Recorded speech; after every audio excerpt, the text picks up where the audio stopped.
Meghan Markle, 40, took part in a prank during which Ellen DeGeneres told her to carry out embarrassing tasks in front of unsuspecting vendors. The Duchess, who was wearing a hidden earpiece, was encouraged by the chat show host to eat a tortilla crisp like a chipmunk, refer to herself as mummy, tell jokes and hold a crystal up to her face.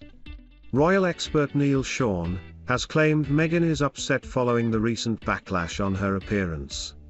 Speaking on his YouTube channel, Mr. Sean said, "Meghan is apparently taken to indoors as we say over here in the UK because she's so upset about the backlash received after appearing on the show. Even Prince Harry thought this was a good idea to show her fun side. Perhaps they should have gone on together, how fun that would have been." Sadly for Meghan, it didn't come out that way. She could have said no to the pranks and just plugged the bench and talked briefly about her life. But fear not, Meghan will be back in 2022 looking for another option to rebrand and reconnect. Meghan took part in a prank during which Ellen DeGeneres told her to carry out embarrassing tasks in front of unsuspecting vendors. The Duchess, who was wearing a hidden earpiece, was encouraged by the chat show host to eat a tortilla crisp like a chipmunk, refer to herself as mummy, tell jokes and hold a crystal up to her face. She was also asked to sing a made-up song while wearing cat ears, which drew laughs and applause from the audience. Meghan said afterwards they were great sports. The Duchess went on to speak of the difficulties of having two children as she shared more intimate details about them. Don't miss after sharing a picture of the 2-year-old feeding chickens while wearing yellow wellies in their home in Montecito, California. Meghan said Archie loves to dance. The former actress' high-profile appearance comes 8 months after the Sussexes' controversial sit-down with Oprah Winfrey, which left the royal family in crisis. Meghan and Harry have until now remained private about Lili, who was born in June and was named Lilibet after the royal family's nickname for the Queen. Duchess of York, 62, on Tuesday said she and her ex-husband, the Duke of York, continue to grow together and that their love and respect for one another remains untouched even though they divorced more than 2 decades ago. Speaking at the Italian talk show Porta a Porta, Fergie has this week opened up, once again, about her relationship with the father of her 2 daughters, Princess Beatrice, 33, and Princess Eugenie, 31. The mother of 2, who was on the show to promote her novel, Her Heart for a Compass, said, "He is such a kind, great man, he is a brilliant father and now a fantastic grandfather. I feel very strongly that in this day and age that we must stand by our hearts, what we think is right with integrity and honor and loyalty." What is happening where you live? Find out by adding your postcode or visit in your area. Asked about the happiest time in her life, she claimed, July 3, 1986, when I married the best man in the world. I was the luckiest girl in the world. It was truly a fairy tale because I was marrying a prince.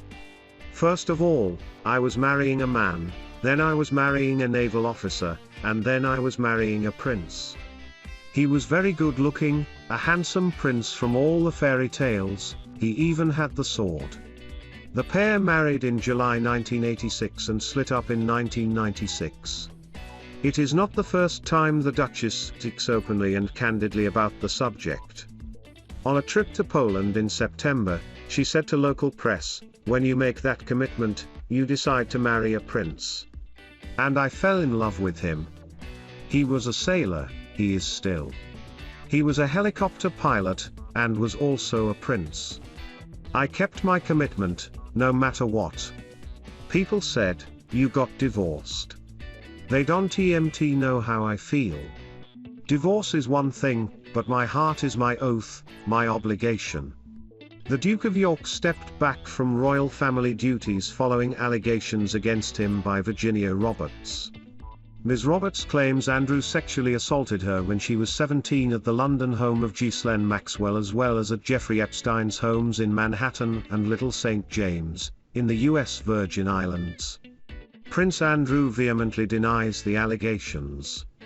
Andrew has also been dragged into the ongoing trial of Maxwell, who is accused of recruiting and grooming 4 underage girls for Epstein. As jurors heard, he was one of a number of high-profile figures to fly on Epstein's private plane. Under cross-examination from defense counsel Christian Everdell, witness Larry Wysocki, Epstein's former pilot, was asked, "Are you familiar with Prince Andrew, the Duke of York? He is the second son of the Queen. Did he ever fly on Epstein's planes?" The witness responded, "Yes, he did." Mr. Wysocki told jurors he could not recall the dates Andrew flew. Though Fergie was not asked directly about her thoughts on Andrew's court case, presenter Bruno Vespa showed great interest in their close ties. At one point, the Duchess said, "I completely stand by Andrew 100%. I believe that the love I have for him, and he has for me, is just very different from what normal people have.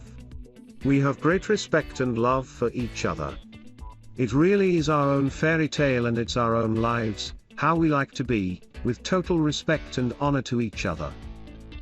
Beatrice and her husband Edoardo Montecito can now attend official royal events and get the best seats in the house for royal celebrations after being married at an intimate wedding in July 2020. However, historically, only members of the royal family can attend events, with unmarried partners supposed to stay away. In 2019, Edoardo and Beatrice appeared with the royal family for a Christmas morning service at St. Mary Magdalene Church in Sandringham before being married. However, Meghan Markle made her first appearance at Sandringham with Prince Harry for Christmas in 2017. The future Sussex royals announced their engagement in November 2017, and attended the royal family TM's Christmas events 5 months before their wedding.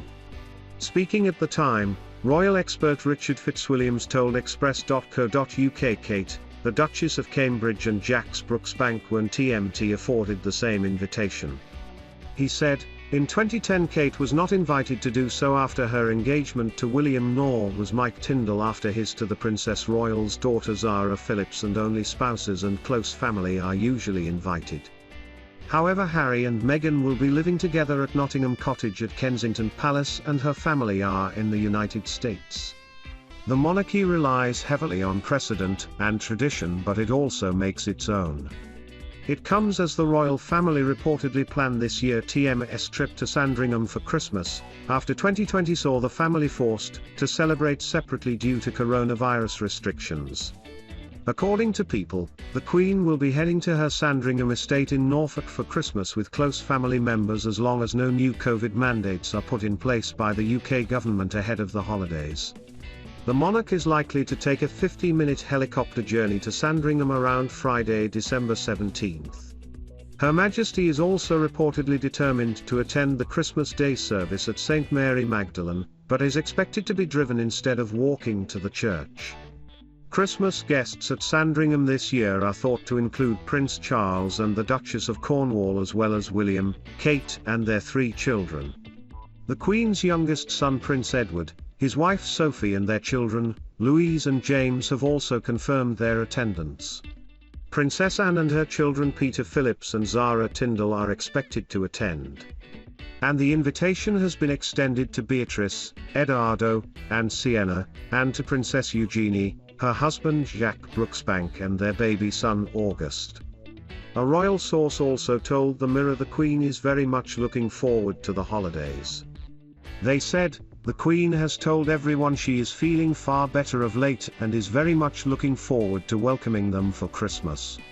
Like other families, this will be the first time Her Majesty can gather with her extended family after being kept apart for so long due to the coronavirus pandemic. A Buckingham Palace spokesperson said the royal family TM's Christmas plans are a private affair.